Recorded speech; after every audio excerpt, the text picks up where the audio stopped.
It's October, which means Halloween is right around the corner. To celebrate, all programs produced by Crayonos this month will have a spooky theme. Today's program about why witches ride brooms. Next week's program on how Alien, a film with some of the best space hardware since Star Wars and the most gruesome bug-eyed monster since the creature from the Black Lagoon, became one of the year's biggest hits. The penultimate program on how the real Madame Tussauds built a business out of murder.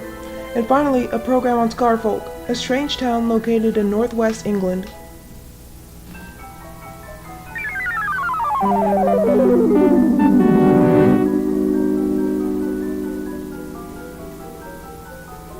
The image of a witch riding a broom is everywhere around Halloween, but not many people know the story of where it originated.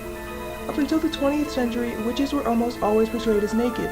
They were also known to fly on broomsticks and brew potions. Believe it or not, all three of these characteristics come from the same source, flying ointments. These ointments were made of a blend of hallucinogenic plants. Ergot fungi had an effect similar to LSD. Henbane caused visual hallucinations and a sensation of flight. Deadly nightshade caused vivid hallucinations and delirium. And mandrake caused hallucinations and had a hypnotic effect. The only problem with this potion is that it would make the drinker seriously ill, or it could even be fatal. In order to bypass this, the potion had to be ingested through mucous membranes. These include the nose, eyelids, and lungs. They also include the vaginal mucosa and the foreskin. According to Jordán de Bergamo, a writer who studied witches' behavior, but the vulgar believe, and the witches confess, that on certain days or nights they anoint a staff and write on it to the appointed place or anoint themselves under the arms and in other hairy places.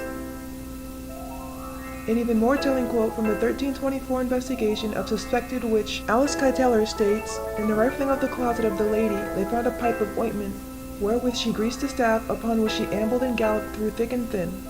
Once this was done, the effects of the flying ointment would begin to take place. The ointment was recreated by German author Gustav Schenk, who had this to say of its effect: "Each part of my body seemed to be going off on its own, and I was seized with the fear that I was falling apart. At the same time, I experienced an intoxicating sensation of flying. I soared with my hallucinations, the clouds, the lowering sky, herds of beasts, falling leaves, billowing streamers of steam, and rivers of molten metal were swirling along." Imagine you're a woman in the 15th century. The Catholic Church has the power to make laws and influence monarchs. You're officially required to be subordinate to your father or husband. Life is harsh with limited diet and little comfort. Unbeknownst to you, the townsfolk have seen you gathering the plants needed to make flying ointment. You're now a suspected witch. One night, the conservator of the peace and some local townsfolk barge into your house and see you naked straddling a broom. You're coming down off of flying ointment and tell them you just came back from flying through the clouds and the woods. Eventually, the rumor gets around that witches can fly on broomsticks, and that rumor has stuck around for 700 years.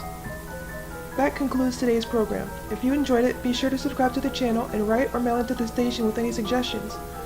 Up next, following an emotional farewell tonight, Pope John Paul II is on his way back home to Rome. See a report on the Pope's final day in Washington right after a quick break.